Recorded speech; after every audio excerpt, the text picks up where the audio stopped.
All right, I want to welcome you to ABDL Play 101. This is a very exciting workshop for me to teach because ABDL, Adult Baby Diaper Lover Play, is something that I have, I suppose you could say it's been a specialty of mine ever since I started in the pro-dom world, and that was almost 20 years ago now. So it's something that is very near and dear to my heart. It's something I have a lot of experience with. And I hope to be able to share with you today from that experience because it's a fetish that there isn't a whole lot of information out there on. There is some, and there's sort of increasing amounts as time goes on. But it's still a pretty obscure fetish in the sense that it's kind of squicky for some people. And we're going to talk about all of the sort of the ins and outs of that as well. I do want to put forward a bit of a trigger warning to start to say that this workshop is going to contain references to role play between adults. Excuse me, that includes references to both role playing as children and sexuality components and combining those within scenes. So if that is something that within your own history, you have a history of childhood trauma that links to that, or it's something that's uncomfortable for you, then I do suggest that you just take extra good care of yourself throughout the workshop. If at any point in time you start to feel like, okay, I've had enough, I need a break, get up, walk around, get a glass of water, come back. It will be a fun workshop, but I recognize that the content is can be sensitive for some listeners, okay? So let's talk first a little bit about what ABDL is not. Because in many fetish scenes, and I've been to many different play parties in different cities and over periods of time, and what I notice is that in many environments, even though they are considered kinky environments, and even though we sort of espouse this attitude of you could say like everyone is welcome and it doesn't matter what your kinks are and we don't judge and all these kinds of things, which are sort of the norm of how we tend to operate within the kink community, there is still I don't know if it's you could say we are a fringe community, but ABDL folks are on the fringe of that fringe. So there are many kink events where people who come in diapers, let's say, are shunned a bit, right? Yeah, Marissa, you resonate with that? Yeah, it's difficult. It's really, really difficult for people with this fetish because it's as open-minded as people are, because it touches against such a strong social taboo. It's really hard for people to get their heads around, and that's because they don't understand it. So the biggest misconception about ABDL play is that it somehow involves pedophilia or an actual desire or sexual desire for children, and that couldn't be further from the truth. And in fact, there are a lot of reasons why people engage in ABDL play that have to do with what it makes them feel like. So it's based in the experience of role playing, and we'll talk in more detail in terms of definitions and such later. It's based in more like they want to feel a certain way, or we want to feel a certain way doing this play.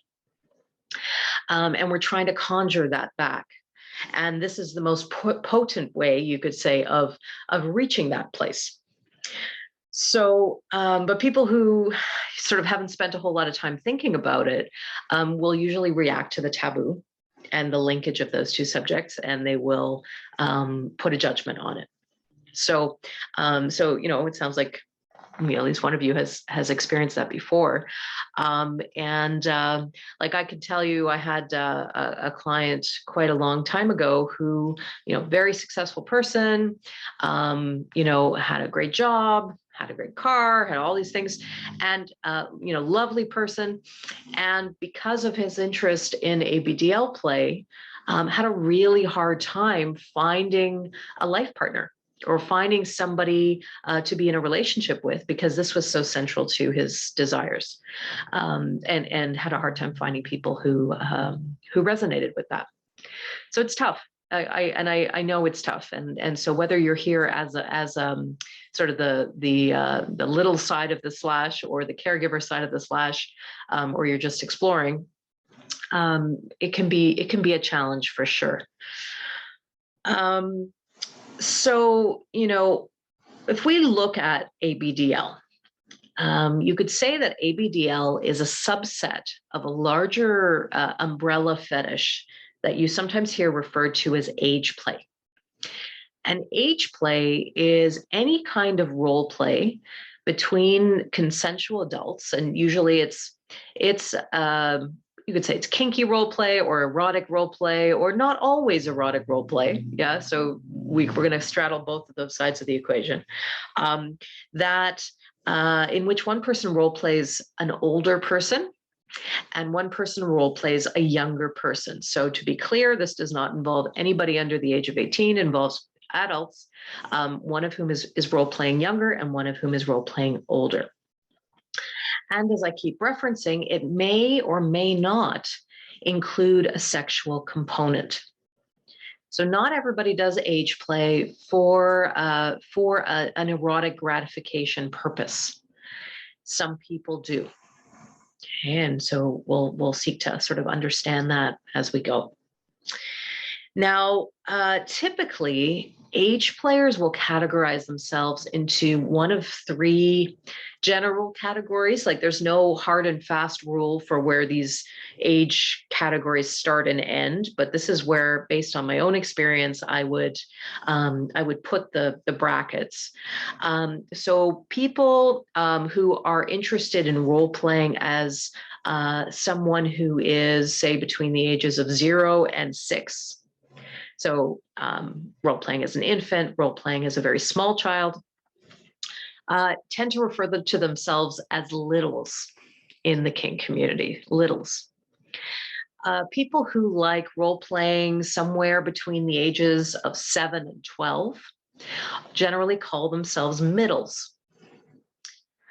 And people who like role playing between the ages of 13 to 18, I don't know of a specific term that I've heard that categorizes people who like role playing in that category. I just call them teens. Okay, and again, they're not actual teens, but they're adults who like role playing as someone who is between 13 and 18 years old. So whether this is something, a kink, or something that you already engage in and you know where on that spectrum you like to play, or whether you're just trying to figure it out for yourself, the appeal of role playing these different kind of age groups has a lot to do with what a child in each of these developmental stages is kind of working on, or about, or immersing themselves in the sort of the natural course of child development. So you could say that for a little, or a little, or somebody between the ages of 0 and 6, they're very dependent on their caregivers, right? They're very dependent. If the caregiver does not provide what they need, they don't have what they need. They are dependent on their caregivers to survive. That is a degree of helplessness and powerlessness that is quite potent and quite profound and very all-consuming, right? You're entirely reliant on someone else. They are also tend to be more at one with the caregiver figure. So there isn't, for young babies and children, there is no separation between mommy or daddy or whatever and the young one. They're very enmeshed together. The young one has not yet really learned how to individuate or how to separate themselves from the parental figure. So there is that total immersion in this world of love, of intimacy, of care, of all your needs being met in an ideal situation. Now, we all know that in real life that may or may not have happened with our caregivers, but this is a fantasy scenario. Okay, so the appeal of, or you could say, what is supposed to happen at this particular juncture in a child's life is that piece around the total merging with the caregiver. Okay, welcome, Shah. So there's that. Okay, now let's look at middles. Now middles, so you can say children between the ages of 7 and 12 are, generally speaking, starting to individuate. They're starting to figure out, who am I in the world? What are my interests? What do I like? What do I not like? There may be a bratty component to it, where they're pushing back against a caregiver a little bit more. They like to play, right? So there is a little bit more distance between the caregiver figure and the young one.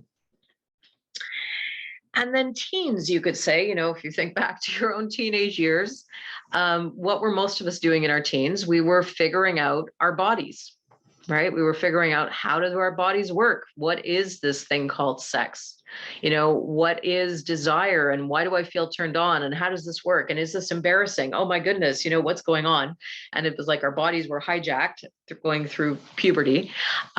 Tends to be the concern of teenagers, right? So if you think about those three categories as categories of age play, you can see that each one has a sort of a very different appeal, and it really depends what you're after in terms of a feeling sense within the fantasy, right? Are you looking for, to run around and play with your caregiver and push back? Are you looking for some kind of more like, ooh, let me interface with my caregiver in the context of trying to figure myself out, my body?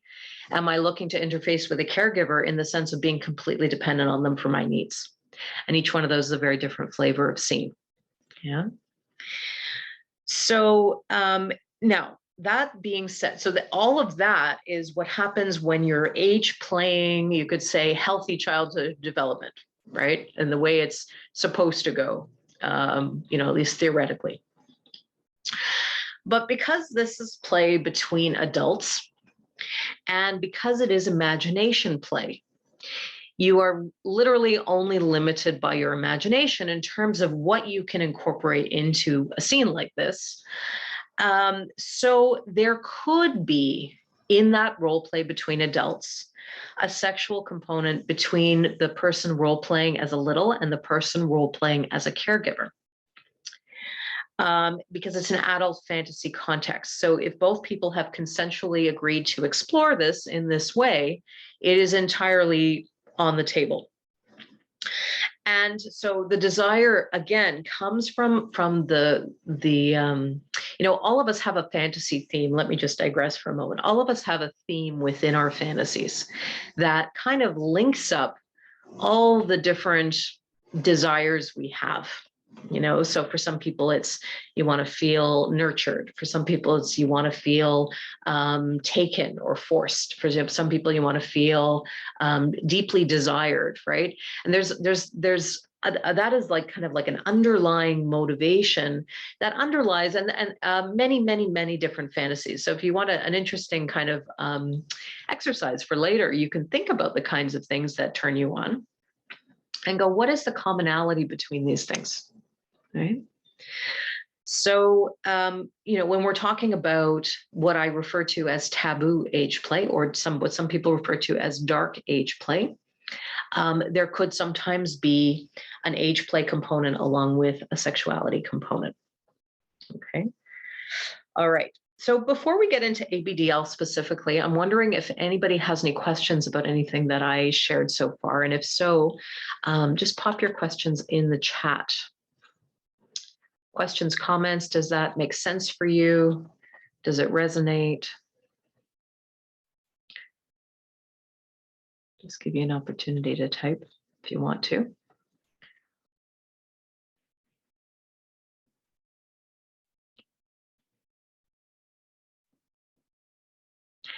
Okay, if you're typing, keep typing. Oh, yep, early childhood development principles make sense. Okay, good. So we're talking about them in the context of Shah, in terms of when we role play with an age play, different people are attracted to exploring different age or different developmental stages. Yeah, yeah. Okay, great. Thank you. If either of you want to join in, feel free to just comment in the chat. I'll come back to it. So let's talk to what is ABDL specifically. Okay, so we already defined it, and so ABDL, because we really like our acronyms within the kink community. So ABDL specifically stands for Adult Baby Diaper Lovers, and it's a bit of a catch-all term. So there are many, typically adult baby diaper lovers. It's actually two fetishes in one. Some people like a combination of AB and DL. Some people only like the AB component, and some people only like the DL component. So again, another way of differentiating in there. So the adult baby part, you could say that there are many different types of adult babies, and you may recognize these in yourself, or you may recognize these in people that you've played with. That the fantasies tend to fall into a few main categories. You may see other things as well. This is not an exhaustive list, but these are some of the main categories and main motivations for doing ABDL play. So the first kinds of AB, let's talk that first. So the first kind of AB fantasy that you will sometimes encounter tends to be more of a nurturing, loving fantasy. And this is where, one person is role playing, often very young, dependent infant, and they want their basic needs to be met. They want a loving caregiver who's going to play with them and tickle them, or smile at them, or engage with them, or change their diaper, or put them down for a nap, or breastfeed them, or all of those kinds of things that tend to happen at that age. And so the appeal of this more nurturing kind of play is that it sort of, what I've noticed in people is that the people who engage in this type of play, or who like it especially, and it's certainly not exclusively, but especially, are folks who tend to have jobs with like a lot of responsibility, or very high stress jobs, or lives, right? Where they are very high profile, there's a lot of pressure.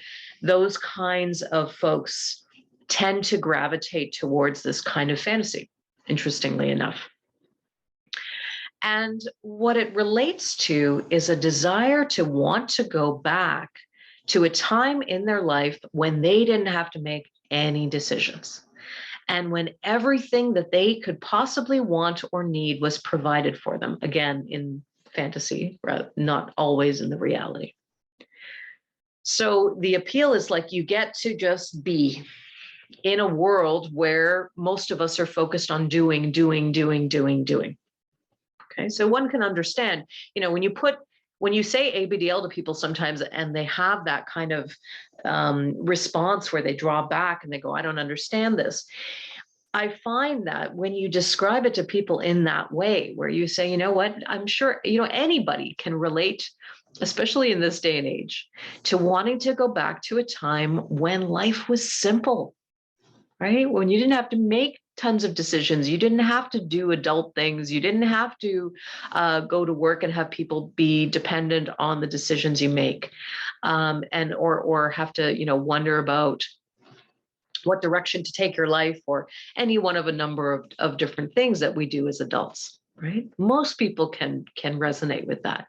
And I would argue that most people try to do that in some way, whether it's through, whether it's through the use of substances, or whether it's through TV or Netflix, or whether it's through, we need to escape sometimes the pressure, right? Or find ways to let go of the pressure, even through meditation or yoga or those kinds of things. But this is a very potent fantasy for that. And so it can almost feel like a vacation, right?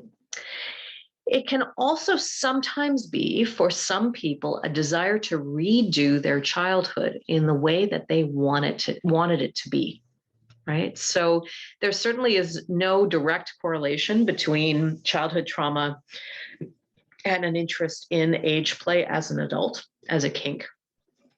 But there are some people who choose to do age play as a way to find an empowering way of redoing their childhood, of saying, you know what, my childhood wasn't so great, and my caregivers weren't really able to, they were maybe doing their best, but they weren't really able to meet my needs.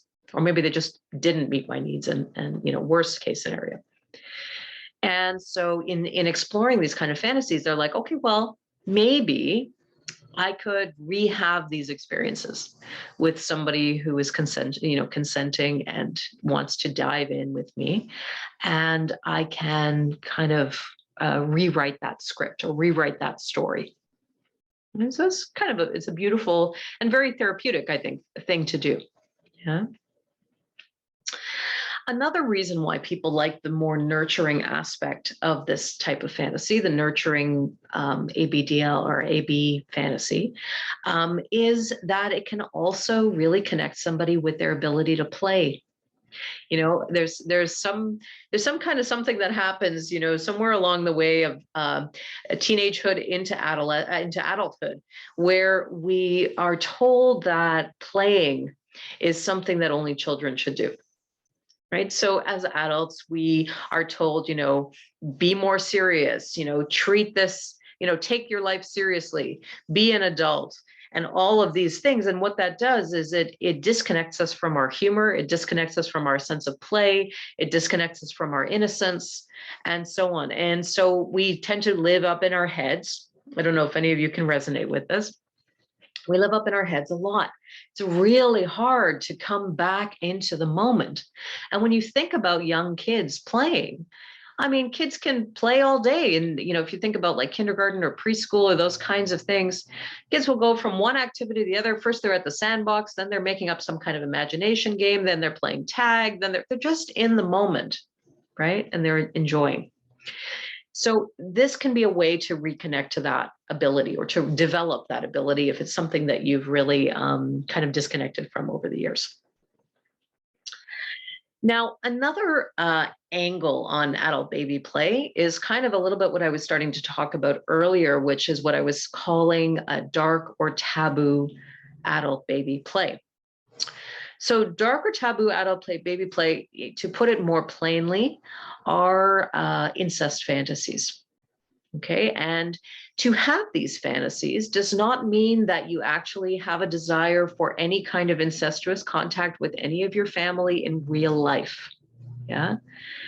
There is no correlation between the two. The appeal of incest fantasies with another consenting adult who is not an actual family member is oftentimes, for a lot of people, is the taboo nature. Then we all know that, within our society, and for very good reason, we have taboos around sexual contact between family members and between young people and older people. And that is absolutely necessary. Yeah. But anytime you create a hard and fast rule around people's behavior, what it creates is a taboo.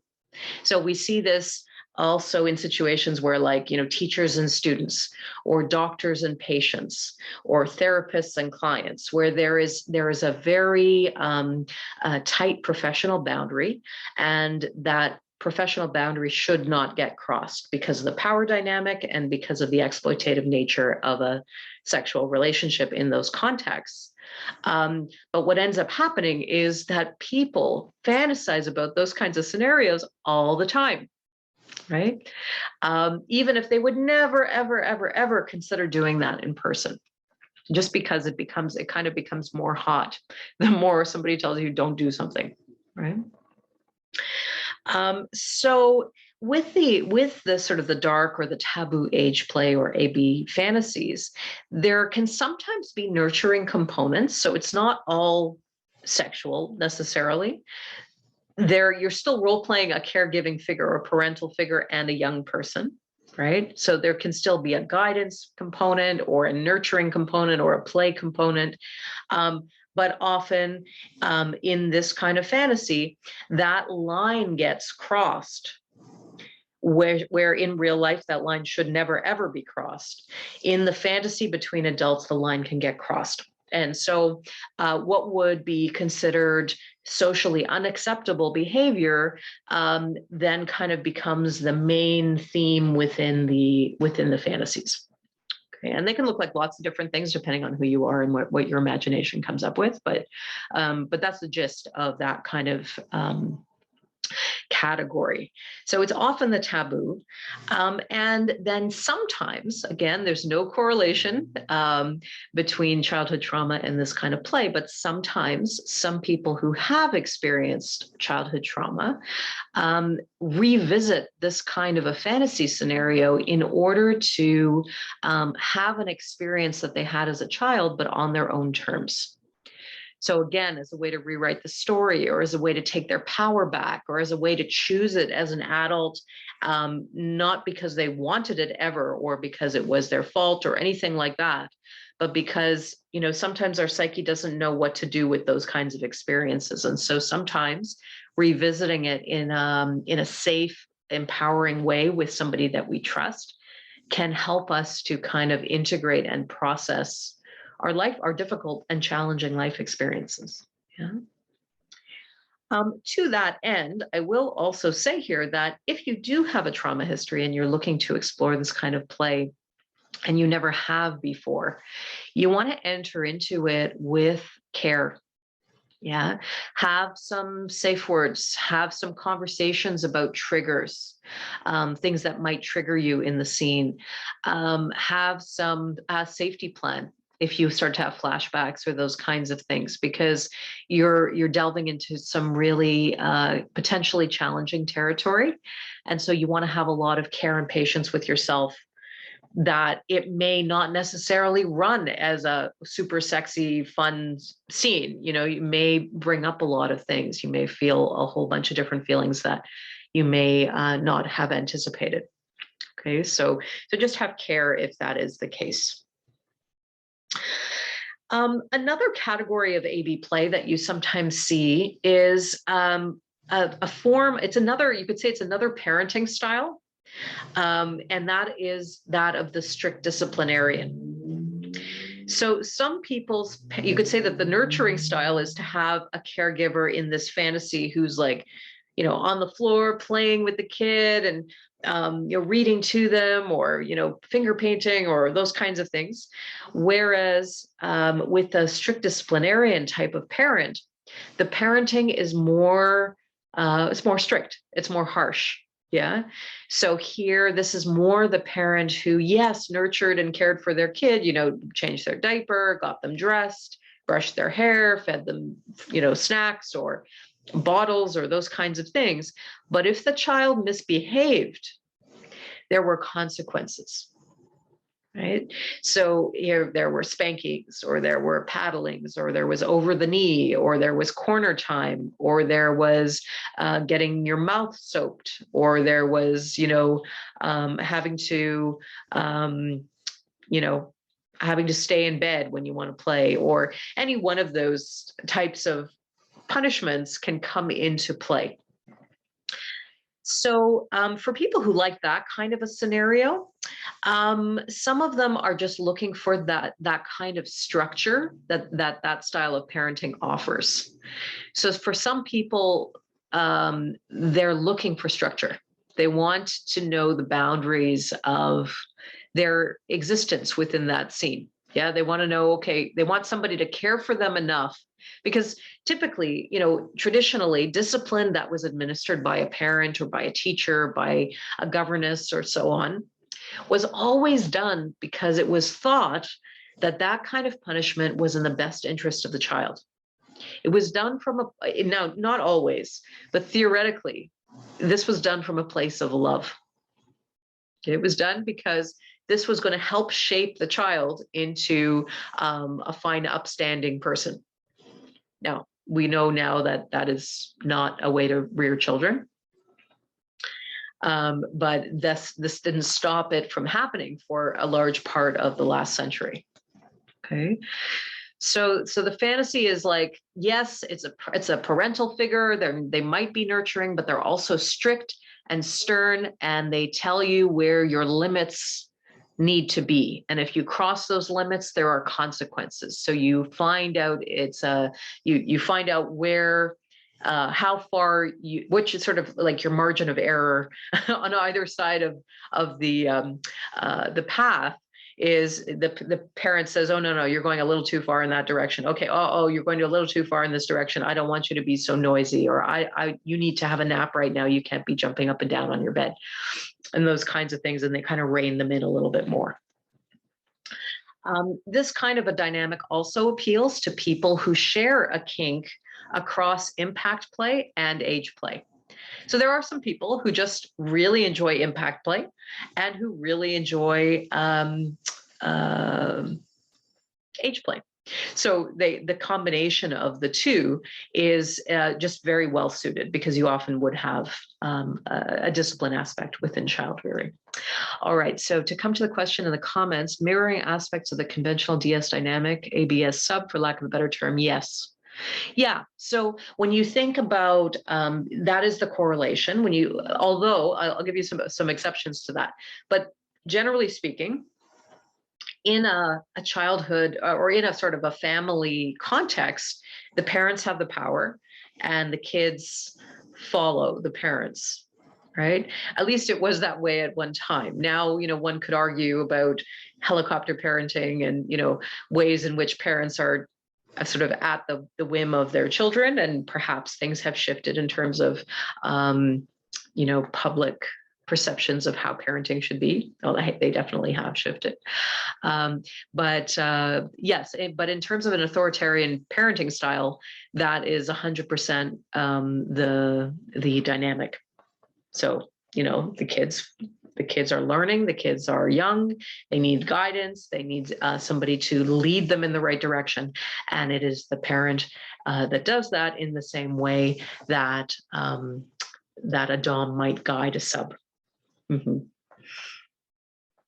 And AB could be dom if parent is permissive.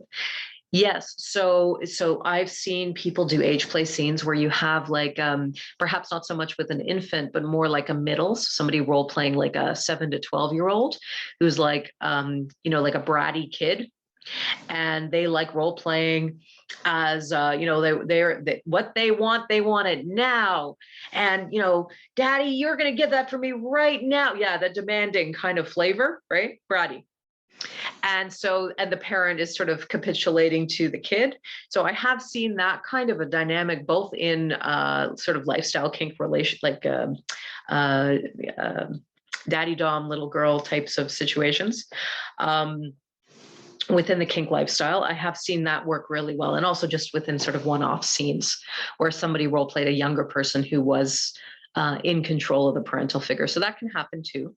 And that is just as much age play or ABDL play, because like I said earlier, it's like, this is only limited by your imagination. So this is going to expand your imagination of what's possible. Yeah, thank you for that question. So good. So, and then there's one other category of AB play that I want to talk about, because it comes up a lot and it's really important. And that is called forced regression. Forced regression. So this is a type of AB play where the becoming younger, or the role playing as younger, is seen as a form of humiliation, and or that's one thing. So in that situation, you have a scenario where the bottom or the sub wants to be forced by the dominant or the mommy or daddy or caregiver into regressing. And so I've done scenes, for example, where as a mommy figure, as an aunt figure, I took a teenager, like an older somebody role playing as an older teenager, and then forcibly treated them as though they were like 4 or 5 or 6. So force them back into toilet training and diapers and and bottle feeding, and they can't see their friends and all this kind of thing. And so created kind of like a humiliation dynamic where that was a punishment for them. And then I would enforce it. So, and to their kind of kicking and screaming about how unfair it was or bratting back at me, but then there would be a consequence in the form of, okay, well, now all your friends are going to see you in diapers and now, and et cetera, et cetera. So it can be a humiliation tactic. The other way in which forced regression really is very helpful, actually, is because for a lot of people who have this kind of fetish, and we'll talk about it a little bit more in a moment, this kind of play can be associated with some shame. Yeah, some like, oh, I don't know about me. Like if I'm having these kinds of thoughts and fantasies, there must be something wrong with me. So, and that's super common. And a lot of that shame is because within our society, we have these norms of behavior. And so we can think it, just as people can think it about us, we can internalize that shame and think, oh, there really is something wrong with me for having these kind of fantasies. Okay. And I can tell you that there is absolutely nothing wrong with you for having these type of fantasies, as long as you understand that they are between consensual adults. And so the thing about a forced regression scene then is that sometimes people need a little bit of a push to give themselves permission to go where they want to go. So this is a person who may not of their own free will say, you know what, I would like to wear diapers and I'd love to have you be my mommy and I'd love for you to change my diapers and I'd love to do da da da da da. But if their mommy or in the role play scene forced them to do it, right? Or if their dominant forced them into that kind of a fantasy, that they could go into it. And because somebody else is making the decision, it becomes then easier to let go into it because it's not as linked to the shame of asking for what one wants. Okay. So, yeah. So any questions, comments about that? Does that make sense?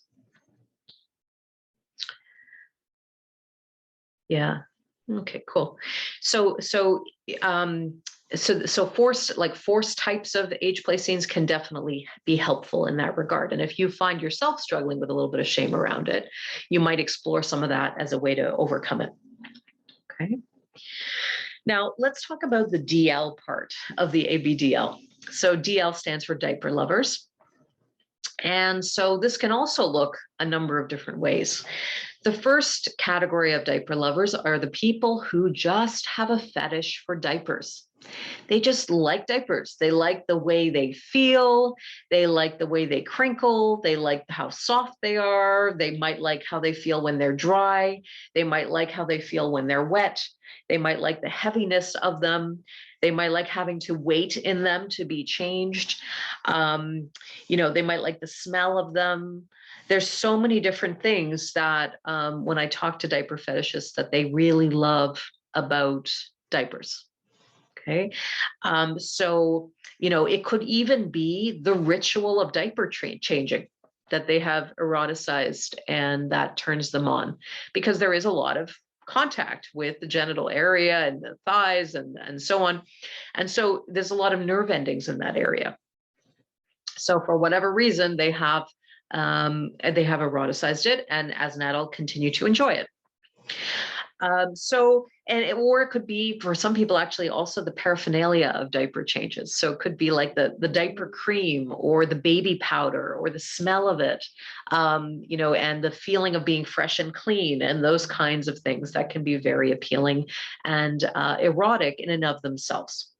So, and these people may or may not want to role play as a particular age. They might just, I've met lots of diaper lovers who wanted to just be themselves, adults, and enjoy diaper changes or enjoy wearing diapers or enjoy being given a diaper wearing schedule. So they were to, wear diapers every day for a month and they were to report in that they'd done it. And, much the same that, if you've ever heard of chastity play or having somebody in a chastity cage for an extended period of time and having somebody who is the key holder who is enforcing their chastity.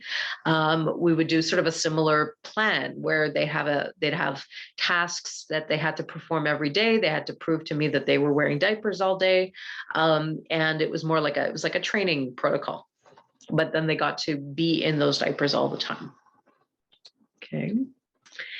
So that's one category. Another category of diaper play are people who use it as who want to, you could say that they're not necessarily, also not necessarily into role playing as a younger person, but these are people who like the humiliation aspect of it, or who like the loss of control that comes from wearing a diaper.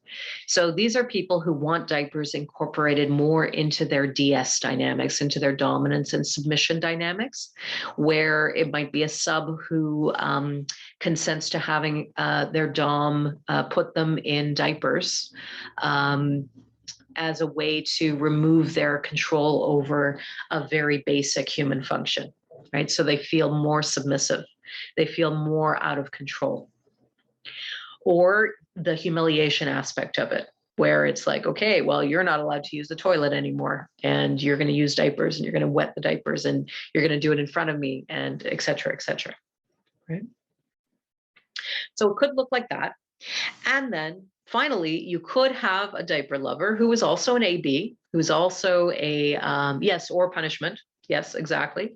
So then you could have diaper lovers who are also ABs, and they are people who want the kind of the full package.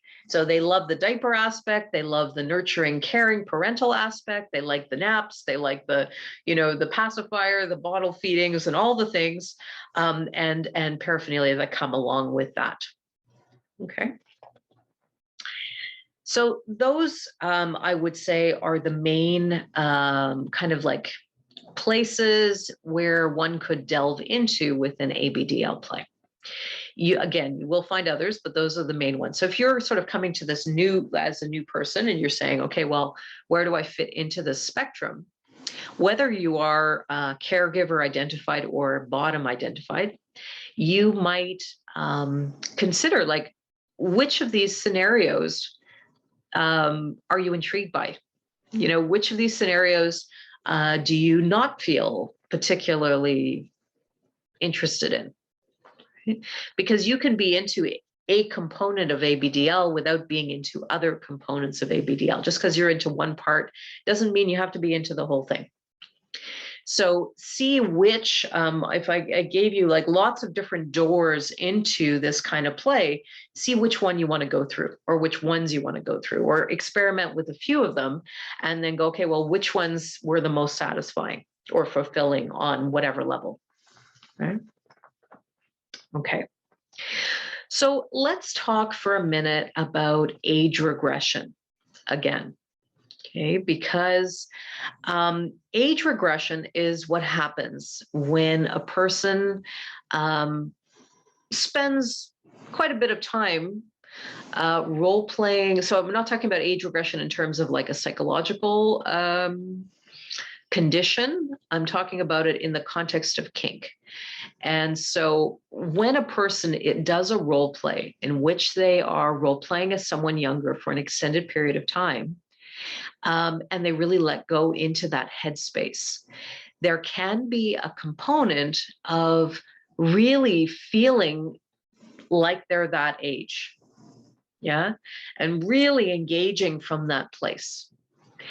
It's almost like they are channeling that part of themselves that is younger and really feels younger, or really engages with you from a genuinely young place.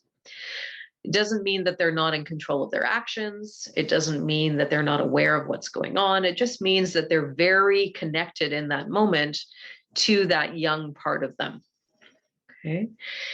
Now, in order to be able to get there, you have to kind of override your adult thinking brain, because your adult brain is thinking a lot, and it's probably thinking things like, oh my God, they're going to think I'm ridiculous. Oh my God, I look like an idiot. Oh my God, I feel so self-conscious right now. Oh my God, this is really humiliating. Oh my God. And all of those voices that tend to go in your head when you're allowing yourself to do something really vulnerable, right?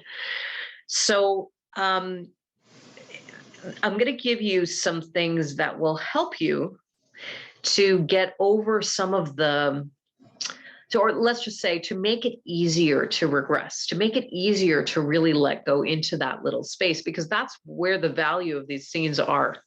Yeah. If that's if that's the angle you're taking, right, to this kind of play. So these are some things that really can help. So the first thing you're going to want to do is you're going to want to find a play partner who you trust. You may or may not want to do age play right off the bat with someone, because it can be quite revelatory. It can be quite, make you feel very vulnerable. It's a good thing to do with somebody you've gotten to know a little bit and you feel safe with. Because the other thing you want to consider is that when a person is regressed and they feel really young, if the person they're playing with doesn't have their best interests in mind, it can be very traumatic. In much the same way that an original trauma might have been very traumatic in childhood, it can kind of feel, not always, but just as sensitive sometimes, right? So you really want somebody that you have faith in to hold that space for you and to allow you to go deep.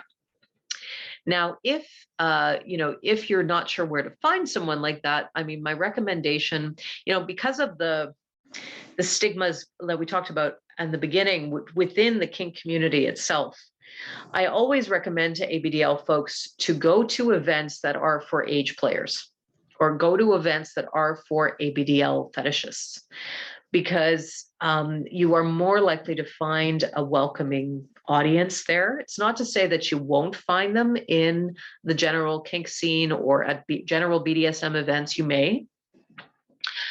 But you are more likely to meet people if you go to, say, if you know what a munch is. A munch within the BDSM community is like a social where everybody's just in plain clothes and you can just go meet people who have similar interests.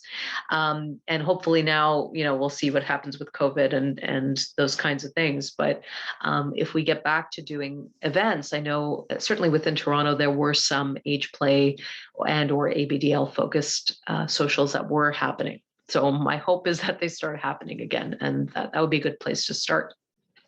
Okay. All right. So I just want to address the question: are there any reassuring or supportive approaches from the caregiver? Yeah. So we're going to get into some of that in what I'm talking about right now, and then if I don't answer your question by the end of it, just ask me again. Okay. So another thing is, and this is actually one of those things, is that you really want your partner to be your best supporting actor. Okay, so, people have different relationships to role play. For some people, role play comes really naturally. For other people, role play feels uncomfortable because it's pulling you out of your normal way of being and acting and talking and putting you in a different reality, right? So when we're trying to do that, it can feel really vulnerable. And if we have a partner who's going, oh my God, you look ridiculous right now. Oh my God, tomorrow, what are we going to think of this? What are you going to think of this? And who's just sort of like undercutting and undermining what you're trying to do, that can feel very, very cutting when you're in a vulnerable space. Yeah. And so it's not going to create the best environment for this kind of play. So you want a partner who's going to say to you, okay, so for the next hour, no matter how ridiculous we feel and no matter how crazy this gets, we're going to stay and roll and we're going to do the thing. If you can't do an hour is actually quite a long time. You might say for the next 30 minutes, we're going to try to do this, or for the next 15 minutes, we're going to try to do this. And then just be completely immersed in your role as either caregiver or as little, and then debrief it afterwards, see how you felt about it, see what was easy about it, what was hard about it, and then just kind of adjust from there. Okay. So the other thing, again, that helps with the age regression is that forced component where somebody else sort of, and now when I say forced, I do mean that both people have consented to have the role play of one person forcing the other into age regression. And they can be helpful because it bypasses our ego's resistance. So the ego is, part of our psyche, and it's the part that's very attached to our personality. Yeah. And how we do things and how we appear to others, and feeling good about ourselves and all this kind of thing. So the ego can be very resistant to doing things that make it look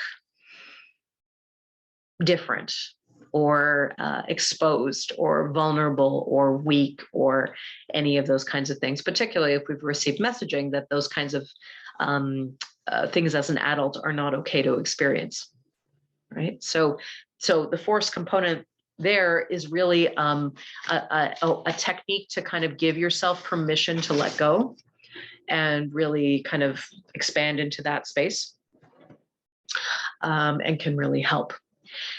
Now, another thing that helps with age regression is the idea, I'm sure you've all heard about mindfulness and a mindfulness mindset.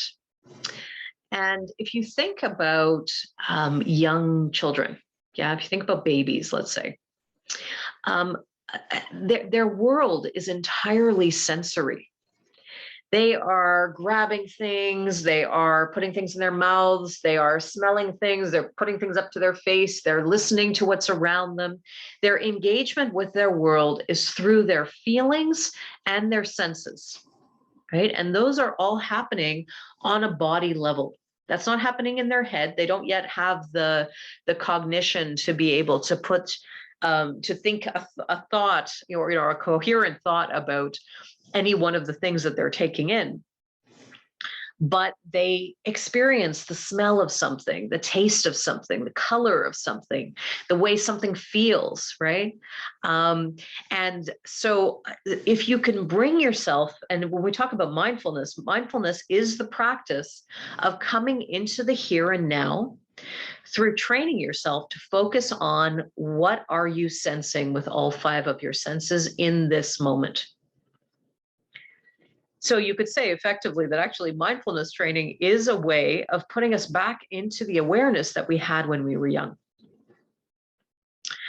And so anything, that you can do that will help to anchor you. So especially if you're the kind of person who overthinks things, anything you can do to unhook from your thoughts and connect into what am I experiencing with my senses in this moment? What is the smell of the baby powder? What is the feeling of being held against my caregiver's chest? What is the feeling of having my back rubbed as I go down for a nap? How do I feel putting on this pretty pink dress or whatever it is, right? Can really bring you back into the present moment and help you to access that regression. Other things that work are, especially if you tend to overthink, is to eliminate all the distractions you can. So shut your phone off, make sure that if you have actual kids, they're nowhere in the vicinity, that work is not going to intrude in any way into your playtime, so that you don't have to worry about things that are happening peripheral to the scene that you're doing, because those are all things that an adult has to worry about. And if you're still in an adult headspace when you're playing, it's going to make it harder for you to go into a younger headspace. Okay, so that can really help. Also, having a particular dedicated space. And if you can't have a particular dedicated space, because that's a luxury not all of us have, then to have particular clothes or items or like toys or a particular bottle or storybook or stuff around you that function as almost like assistive devices to help us to move into that kind of headspace. So when we're in adult mode and we're doing, whatever it is that we're doing, this kind of, we see our onesie, our fleece onesie, and we put it on, and now we feel cozy, and now we're like rewinding away from our everyday adult responsibilities, and can kind of help in that regard. And then finally, another thing that can help with the regression is to do it for shorter periods of time. So many people who get it really and super enthusiastic about any kind of kink, and they go, I want to do this forever, and they plan these big extended scenes and get very ambitious in terms of what they want to do, but don't realize that it's actually quite challenging to stay in that headspace for extended periods of time unless you're like super comfortable with that part of yourself. So at the beginning, if you have a play date with somebody, say, okay, well, we're going to play for 30 minutes and then we're just going to chillax and do whatever. Okay. Or we're going to play for an hour and then we're going to take a break and come on a roll. And as you get better at doing, because you'll get better and better at it, right? You'll get more and more comfortable at it. So what felt really uncomfortable for 15 minutes eventually will feel like, yeah, we could totally do this longer. Right. But if you overestimate how long you can stay in that space, then what ends up happening is you give up part of the way and you go, oh well, I can't do this anymore. And then it's not necessarily, it doesn't feel like a victory, right? So you want to like feed yourself little successes and then eventually you'll want to, many of the ABDL players that I know and play with within the dungeon in a professional context, come for very long amounts of time, because once they actually allow themselves to regress, they want to stay there, right? It takes some time, often it takes some time to get there, and then once they get there, they just want to be there, because it's just that vacation zone of not having to think much, right? But it takes some time to work up to that. So yeah. All right. So was that helpful? Did that give you some any questions about anything to do with forced regression?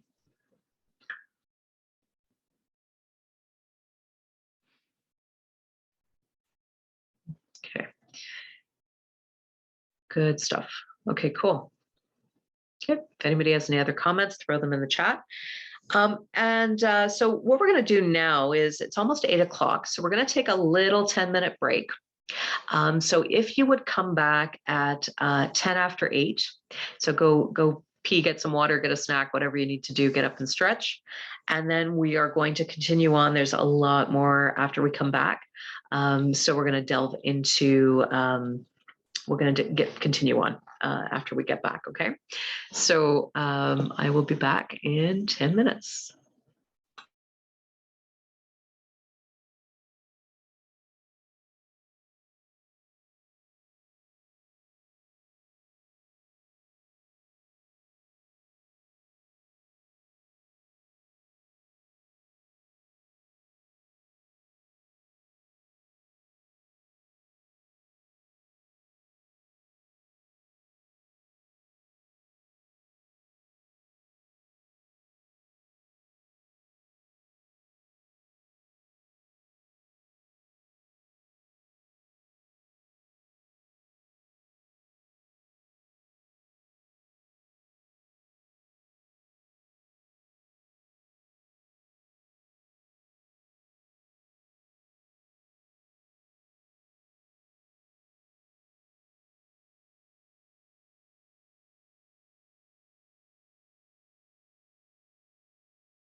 All right, folks, so start making your way back to your computers if you're not already there. And we're going to get started again. Before I continue on, I just want to ask if there are any questions. I'm in the chat if you do.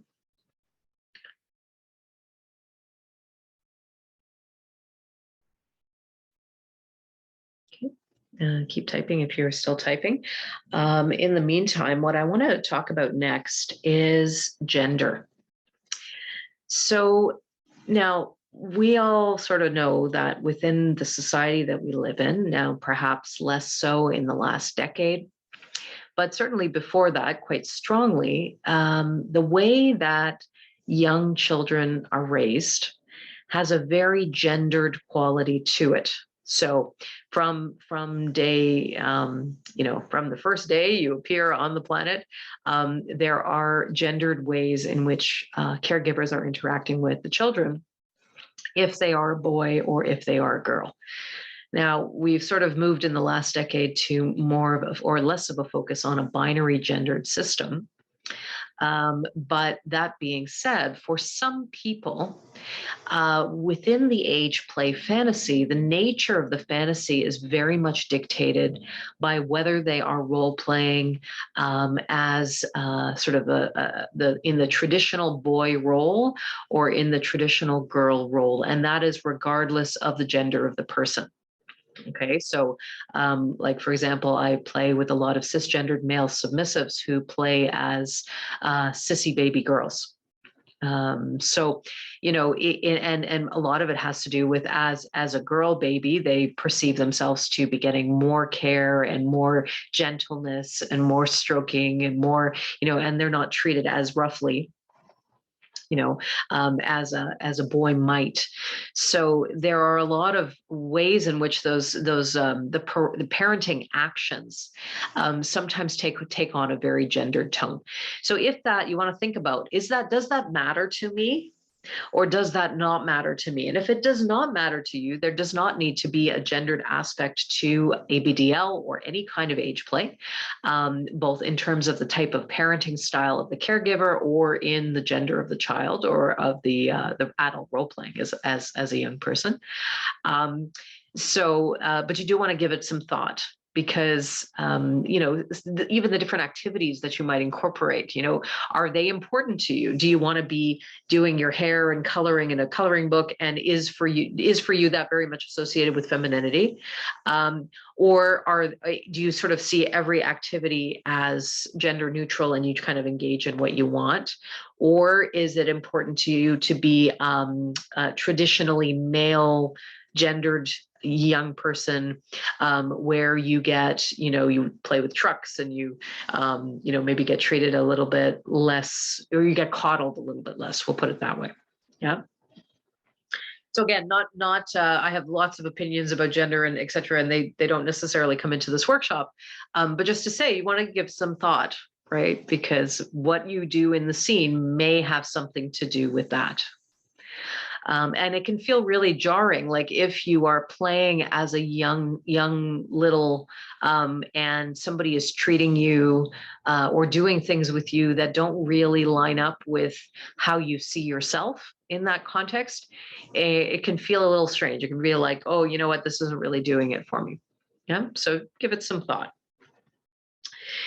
Now let's talk about before we get into, I want to get into some different kinds of activities that you can do in ABDL scenes. So you actually have like some concrete ideas for what I can go forward from here and design a scene around. But before I do that, I want to talk a little bit about some ways to incorporate sexuality into your ABDL, if you want to go there, if the dark or the taboo age play is more your thing, that don't feel weird. Because a lot of people go, okay, well, I'm going to do ABDL, but my partner wants for there to be a sexual component. But as a caregiver, I feel really uncomfortable. Like, how do I merge these two worlds that are not really supposed to have anything to do with each other, right? So I'm going to give you some sort of ways I talk about things or sort of coded ways I talk about things within a scene that kind of straddles that line a little bit better. Okay, so for example, diaper changes. Diaper changes are always a kid could be considered, and again, I just want to emphasize that this is between consensual adults. That diaper changes could be a reason to be handling the genitals, right? Because there's a lot of rubbing and cleaning and powdering of that whole area of the body. It can be a very erotic experience in and of itself, but it's also a context for contact there. Okay, so there has to be we have to change your diaper. You've been waiting too long in that wet diaper. Let's get you all cleaned up and feeling better, right? Feeling better in air quotes, etc. It could be that you use, for example, rectal temperature taking as a way to do some butt play, right? If you have a partner who is really into anal play in any way, and in the context of an ABDL scene, you can buy rectal thermometers. Right. Or you can just not even be that authentic and just say, take a butt plug and say, this is to measure your temperature, or you can, it's really only limited by your imagination, right? So you can create a special temperature taker, or it's so they don't mess their diapers, or, etc. You can use sort of rubbing the context of rubbing cream onto the thighs and genital area as within the context of, well, you don't want to get a diaper rash, do you? We want to make sure your skin is happy and you don't feel itchy and all of these kinds of things, as an excuse to be down there as well. Some ABDLs that I've played with like to use the code word of messing their diaper as a code for coming in their diaper, for having an orgasm. And in that way, it's like it still stays in the languaging of the scene, so messing their diaper. And then, if you want to get even more deeply, especially if you have kind of like a more of a middle role player, you could get more into the territory of like mommy or daddy showing you a secret, but don't tell anyone. Or dressing up like mommy and daddy and role playing as mommy, or let's pretend, right? And let's dress up like mommy and daddy. And what did you see mommy and daddy doing the other day? And etc. So you can take that into the role play in that way. So those are some ways to kind of blur those two worlds and make it a little bit easier to kind of navigate that line, because it can feel a little weird for sure. Okay, good. Questions about that?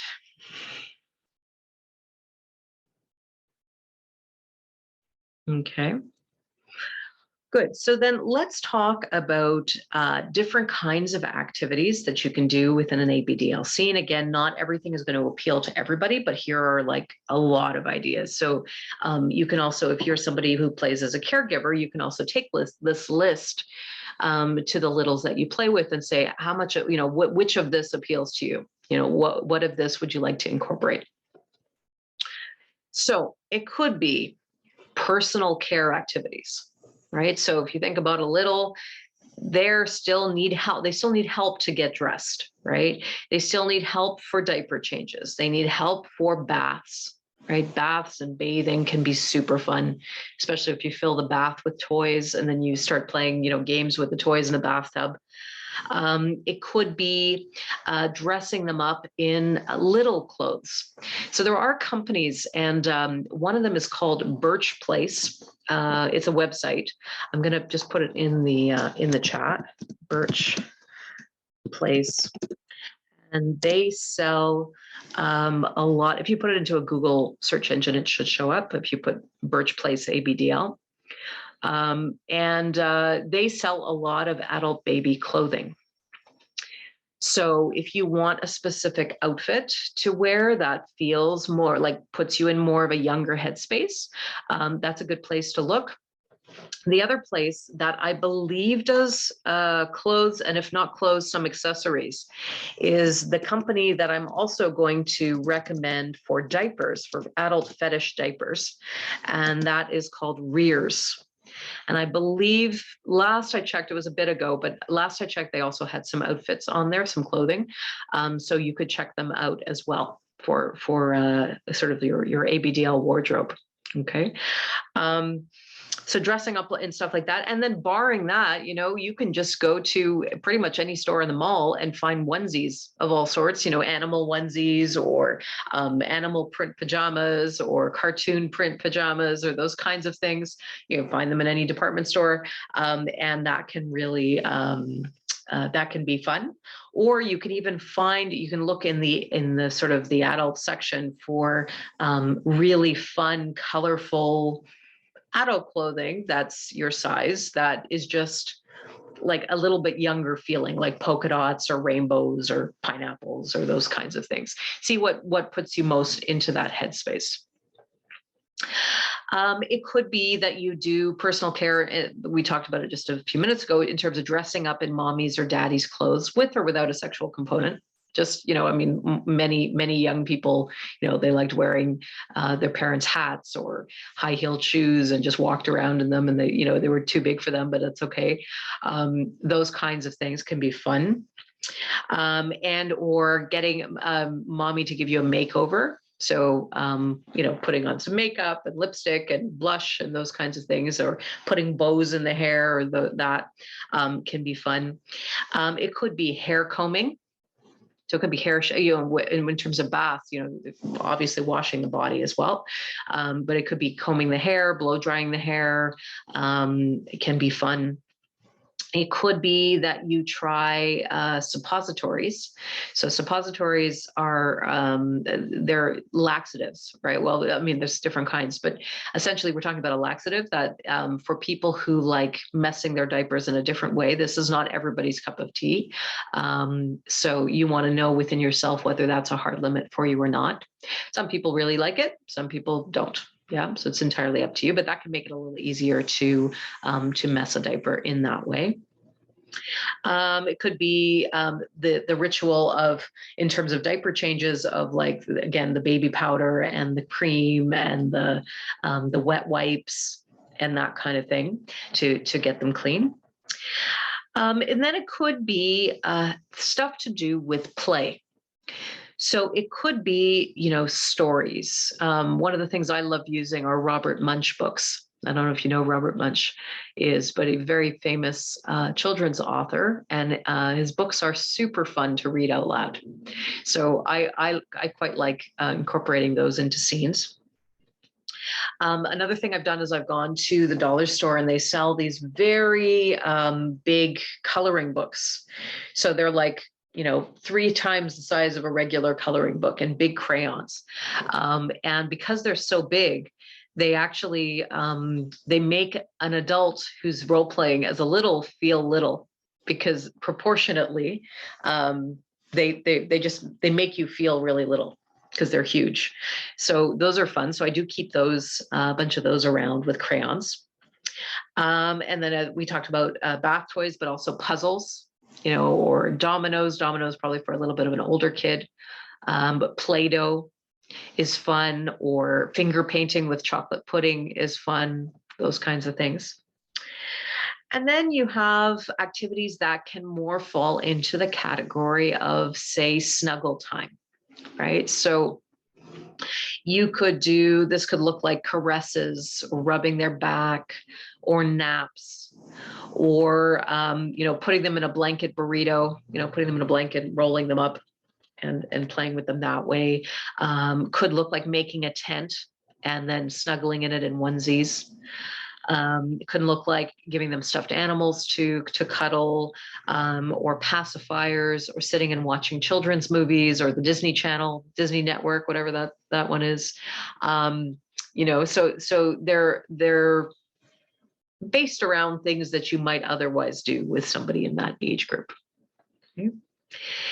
You could do public scenes. So when we talk about public kink, this is not everybody's cup of tea, but the most important thing to know about public kink is that we don't want to unnecessarily, or so rather not unnecessarily, but non-consensually expose anyone in the public to your kink.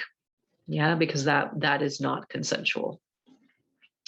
So, and so you have a margin of what would be considered socially acceptable.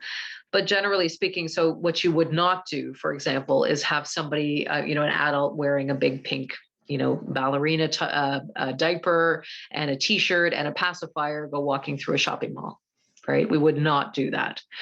But there are some things you can do that are more discreet, and that are still super fun. So, for example, I have put someone in a diaper underneath their clothing and had them come grocery shopping with me for fun snacks. I took somebody through a drive-through at McDonald's for kiddie meals. That was super fun. It could be that you go do an outing to the theater, again, in diapers or not, to go watch a kids movie, right? Or to watch cartoons or whatever, right? So there are ways of doing it that are more subtle. Again, you don't want to have any kind of thing that could be misconstrued as upsetting to other people that you're doing in public. But other than that, you can get away with quite a bit, right? Now, another good public thing to do is sometimes to take people to an amusement park or Canada's Wonderland, or I don't know where you guys are based, but the big amusement park here is Canada's Wonderland, and you can do a whole outing or scene based on that. And nobody has to know what you're talking about, right? No one has to know about the interactions between you and your partner or you and your caregiver, right? It could be that you design scenes around meals or incorporate meals into scenes. And so this is, you can do some super fun stuff with this, like preparing food that would be appealing to a child, cutting things up really small, putting a lot of different like fun, colorful foods on a plate. It could be that you have fun snacks like fruit roll-ups or like goldfish crackers or other things like that that are treats, little chocolate chip cookies or whatever. And you can give them to your little or your middle as a reward, for good behavior, that kind of thing, or a reward for taking their spanking really well, etc. It could be feeding them and giving them a bottle or a sippy cup. Right, especially if you're doing diaper changes, people don't just magically pee, and sometimes it can be really challenging to get oneself to pee in a diaper if you're not used to it and if you're not used to letting go of your bladder in that way. So in spite of the fantasy and really wanting to do it, it can sometimes actually be really hard. So what I would say about it is that it's easier if a person's been drinking or continues drinking regularly through the scene. So if I know that a person wants to do lots of diaper changes, I will usually be feeding them lots of bottles. So there's something going in one end, it's coming out the other end, right? And I'll use like apple juice, or I'll use water, or I'll use not usually milk, but sometimes, but fruit juices, those kinds of things. Okay. And then for some people, if you have this contract with the person you're playing with, some people like to incorporate nursing or breastfeeding into their play. Yeah. Again, it might have an erotic component. It might simply be breastfeeding or the role playing of breastfeeding. And then you can do stuff around discipline. So again, if discipline is the thing for you and you want to incorporate a bit of that, then things like, so punishments we're talking about, spankings, like leaving someone in a wet diaper for a little bit longer than is comfortable, could be things like shaming. And again, all of these things need to have been consented to prior by both people playing or all the people playing. It could be a paddling over mommy or daddy's knee. It could be corner time. It could be mouth soapings. Again, you're only limited. I personally, I like punishments that are authentic, that would have been used in an institutional context between somebody older and somebody younger, or in a family context between somebody older and somebody younger. And so it depends on the age. If they're role playing a little bit older, a teenager or whatever, maybe having them write lines on a chalkboard, that kind of stuff. So you can think about some of that if that's part of your contract. You might think about an ongoing schedule of diaper training, kind of like what I was talking about a little bit earlier. And then We talked earlier about ways to incorporate sexuality into an ABDL scene. So then there could be inappropriate or incestuous or taboo activities where sexuality is incorporated, but the age dynamic is maintained. And those are the scenes that are most likely to sit, difficultly with people, I would say. The people who like them a lot. And if you've been asked to do a scene like that by somebody, then you really want to work within yourself to say, okay, can I get to a place where I feel okay about the fact that this is something that is taking place between two consenting adults? We're not actually hurting anyone. And this stays within the realm of what the two of us are doing. Right. And come to a place of peace within yourself that that's what you're doing, because it's not a good idea to launch into those types of scenes if there's a part of you that feels conflicted about it. Right. It's not that, let me put it this way. It's not that it's not a good idea. It's just that you have to be aware that it may bring stuff up, and you have to be willing to work through that process of working through whatever comes up. And if you're willing to do that, then, sure. But if you're not willing to do that, then you may not want to dip your toe into that one quite yet. Okay. Any questions about different kinds of activities? Are there different types of ABDL activities that you prefer or that you've tried that you really like favorite ones? Anybody?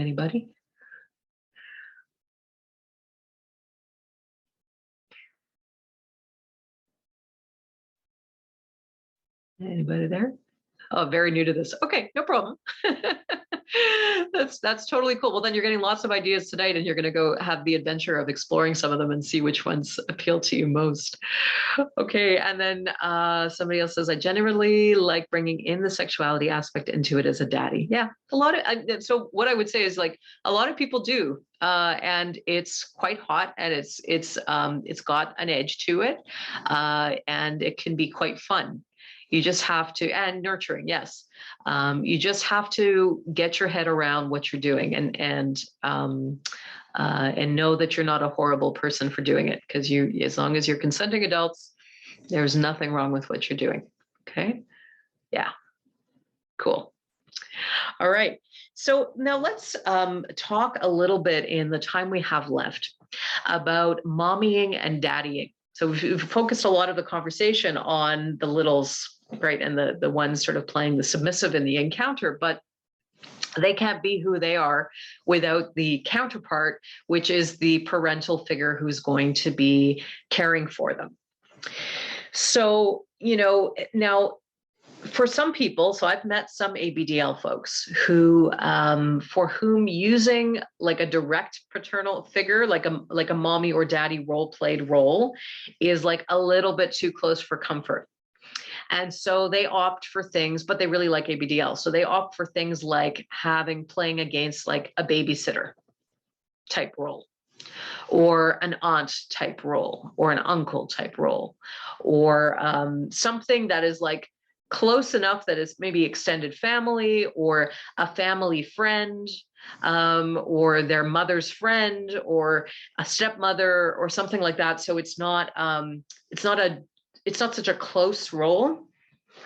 But then there are other people who really like the taboo of being able to call their caregiver mommy or call their caregiver daddy. And there's something in it for them that adds to the excitement of the scene. So for you, you're going to want to decide, like, is this something that I want to incorporate? Or for me, do I want to go like sort of like twice removed and find something that's a little bit less, it feels a little bit less intimate, I guess. Yeah. So regardless, and what I would say is, there is no right or wrong way to do it. So your little is gonna have an opinion about this, and you might have an opinion about this as a caregiver. What kind of role you most resonate with. Maybe one and maybe another. It depends on the person. But it's definitely something you want to talk about in your negotiation, because if for you, like the kink is your partner calling you mommy, and your partner's like, no, no, no, no, I don't want to do that. I want you to be my babysitter. It's best you know that before you start playing, right? Because so that we don't trigger anybody. So the benefits, so like for a lot of caregivers, right? They sort of sometimes wonder, they go, okay, well, if I'm going to be doing this, what is the appeal for me? Yeah, so I'm caring for this person who's totally dependent on me, and you know, I'm doing things for them, and I'm doing things to them, and I'm doing things with them. But what is the appeal? And so I want to talk a little bit about what I find as somebody who plays often as a mommy, what I find the rewards are for me, as well as the challenges. So, you know, when I play, I certainly, as a person, have never really resonated, and as a dominant, have never really resonated with like the cold, bitchy stereotype of a dominant. That's never been my style. I like guiding people. I like nurturing people. I like helping people grow to their fullest potential. You know, but I'm not cold and removed in that style.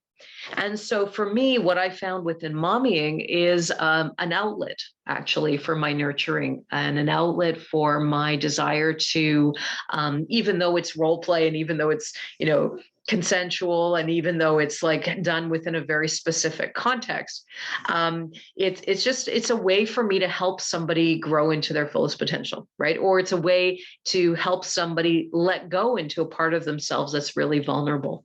And I find being able to witness that is really powerful. And the intimacy that that's another reason why I do it, is because the intimacy of these kinds of scenes can sometimes be very potent, in a way that, and close in a way that a traditional dominant and submissive would not necessarily reach, because there is more distance, or can be more distance in those two roles. So with this, there's the opportunity to really to nurture someone. Now, in terms of that as well, there's also, you know, you get to turn off your own brain to a certain extent, you know, obviously not to the extent that your little might, but it's an opportunity for you to play. Right. You don't know how many actual parents I've spoken to who said that through their children, they had an opportunity to reconnect with their own inner child. Right. And the part of them that wants to play, that likes to, you know, do Play-Doh and color and do all these things. And it helps them to have a little vacation from themselves as well, because they don't have to focus on adult things. They're interacting with somebody who's younger. So I do find that being able to play and being able to color, and to just like, what color are we going to do next, you know, and which part of the picture should we color, and those kinds of taking it down to that level, where I am just engaged in the moment, in play, in whatever I'm doing, is a reminder for me to come back to the present moment. Right. So for me, I also find it very meditative. Now, the challenges of this kind of a role are that, you know, if you have not made peace with this type of role play, you can sometimes feel like a horrible person afterwards, especially if you're exploring the dark age play. Okay, where you go, oh my God, I'm sick. What am I doing? No, no, no, no.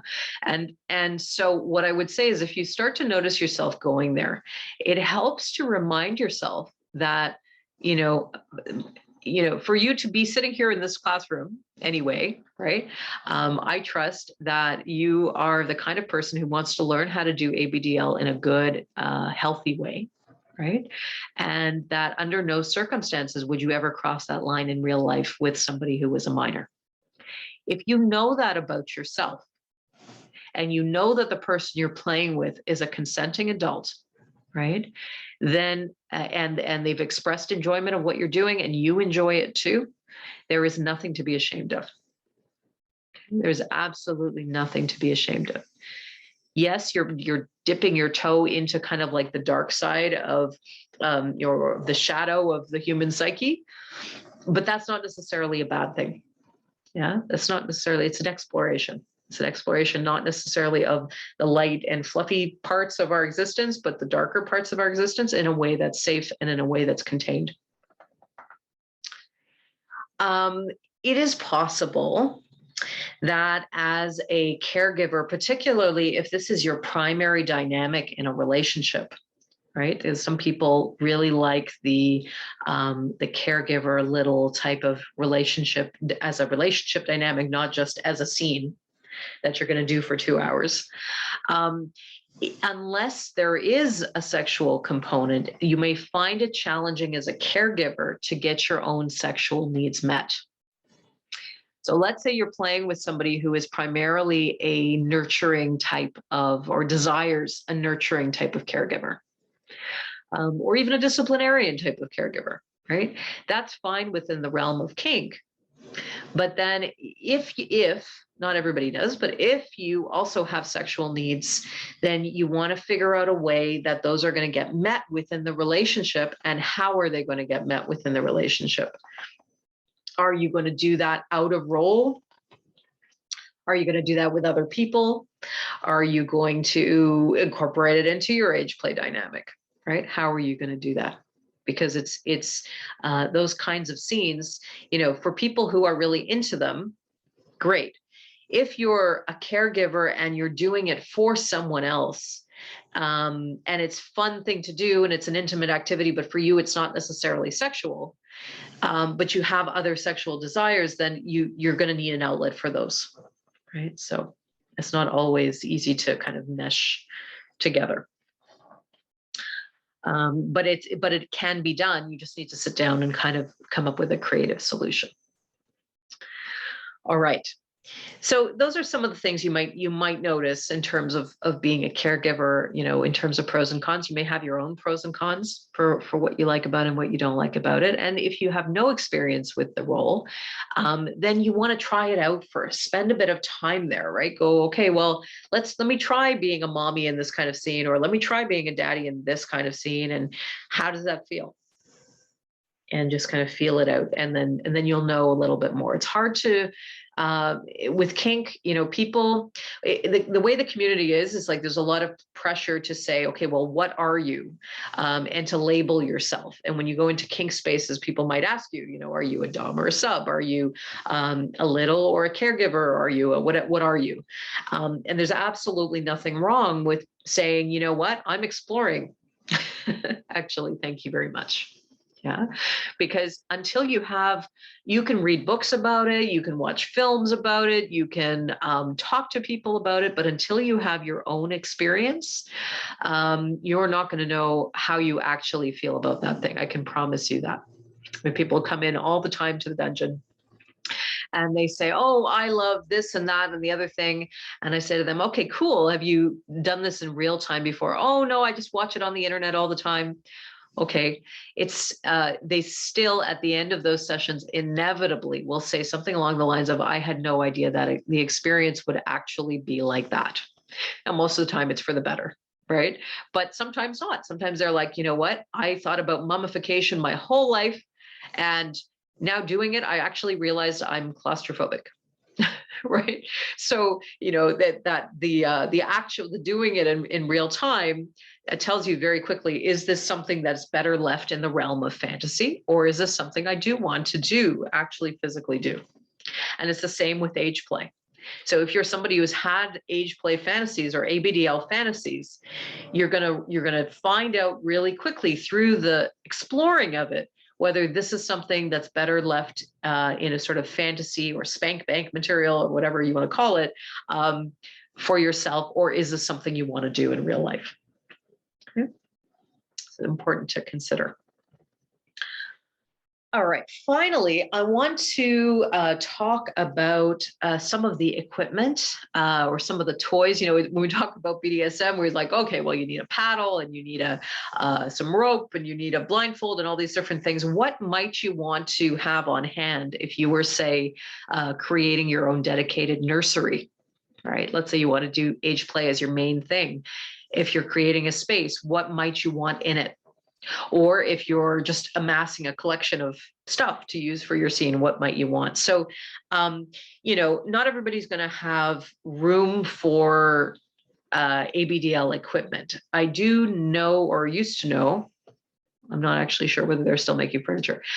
Used to know people because we used to have in the ritual chamber, we used to have an ABDL nursery. Unfortunately, with all the transitions and COVID and all these things, we've transformed it into a bondage bedroom. But for a long time, number of years, we had Toronto's only ABDL nursery. And so in there, we had custom built for the nursery a crib that was adult sized, what do you call it? A rocking horse and a high chair that were all adult sized. And so when people would come in, it was like entering a theme park, or it's like, wow, I can be in a crib and I can still be 6 feet tall or however big they were, right? So it really created that illusion because all the pieces were very large, that illusion of feeling small. So not everybody has the budget to do that, and not everybody has the resources to do that. Totally understand. But you might do something where, for example, you get one of those big bean bags, right? In a really fun color. You can get them at Walmart. You can get them at most online, so throw a bean bag in the room. It's kind of fun. Right. Or you can get like gym mats in different colors and put those on the floor, or those interlock foam mats where they're like they use them on the floors of kindergarten classes and stuff. And they're really soft and cushy, and they fold up into like 1 foot by 1 foot squares. And you can put those down on the floor and make it feel like a little bit more kid-like. Then you can add things like having bath toys, like little squeaky toys or whatever you like, a rubber ducky if you wish. You can grab things like, storybooks, hairbrushes, hair bows, ABDL outfits. And when we talked about that, the coloring books, the crayons, spanking gear.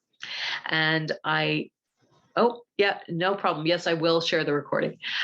Spanking gear. And when it comes to spanking gear, you can get, I'm going to show you a couple of them. You can get different types of spanking toys that are made for ABDL play.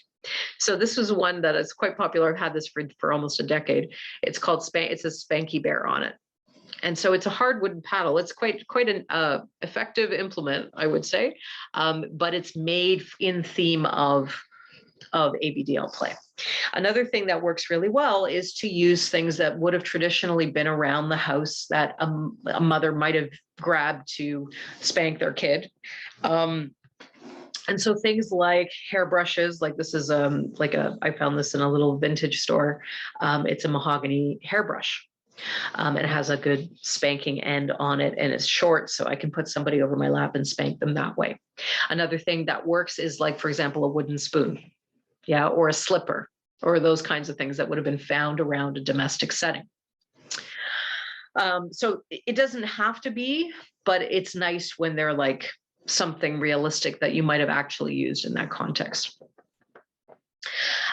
Then you might probably if you're going to be doing spankings, but even if you're going to be like reading them stories or anything like that, a straight back chair is really good, especially for over the knee spanking, because you sit back in your chair, your back is supported, you can have somebody over your lap, and they are not obstructed on either side of the chair. And it's sort of traditional, to get a spanking in that way. So I like to have a straight back chair around. And then you want to have things like bottles and pacifiers and sippy cups and those kinds of things. Now, when I first started doing this kind of play, I would just go to the baby section of the pharmacy or, any store and grab sort of baby sized of those things. But you can now find, and I think definitely on Birch Place and possibly on the Rears website, you can find those kinds of things that still look like a baby style of bottle and sippy cup and etc., but they are bigger. So they're made for somebody with, they're made for adults. So you can go look for those as well. But the kid size ones, like the actual baby ones, also work.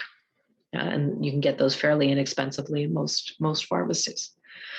And then, it's a nice thing to have on hand, some jars of baby food, if that's the age that you're playing at. So I'll go to the store and I'll get like, mashed carrots and mashed bananas and or I'll make it myself sometimes, applesauce, those kinds of things. Or you can get little snack packs that have like, a little snack pack of the goldfish crackers or chocolate chip cookies or those kinds of things, and have them around, or pudding, or Jello, or all those kinds of snacks that kids love, are really fun to incorporate.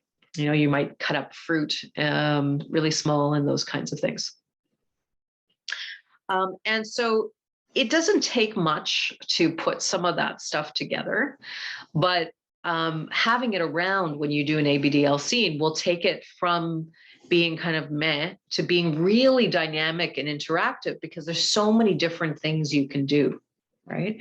You might have your collection of I guess I was going to say DVDs, but that's not really a thing anymore. I'm kind of dating myself, but in terms of, have Netflix on with cartoon, cartoons, and what cartoon do you want to watch? And if you take your spanking really well, mommy will sit with you and we can watch cartoons and eat goldfish crackers or whatever. Right. So it's a good thing to consider, and it's super inexpensive. It's actually probably less expensive to create a really effective ABDL scene than it might be to, say, design a dungeon that's full of whips and ropes and various all kinds of bondage gear and all kinds of that kind of stuff, which is much more expensive. So that's the good part, is that you can kind of do this on a shoestring budget. And really give yourself a chance to see where you want to take this. You may find that different play partners bring out different parts of you in terms of an age play dynamic. Some you may, and just to say, we haven't even addressed this part, but I'll put it here, is that, some people are switches within an age play dynamic. Right. So I've been talking tonight as though there are caregivers and there are littles or middles or teens, etc. But you can also be a person who has a side of you that's a caregiver that comes out sometimes, and a side of you that's a little or a middle that comes out sometimes. And that can be circumstantial. So depending on the circumstance, or the scene that you've negotiated with your partner, or it could be depending on the person you're playing with. Right? Depending on whether you're playing with one person or many people, that some people bring out one side of you and some people bring out another side of you. Yeah.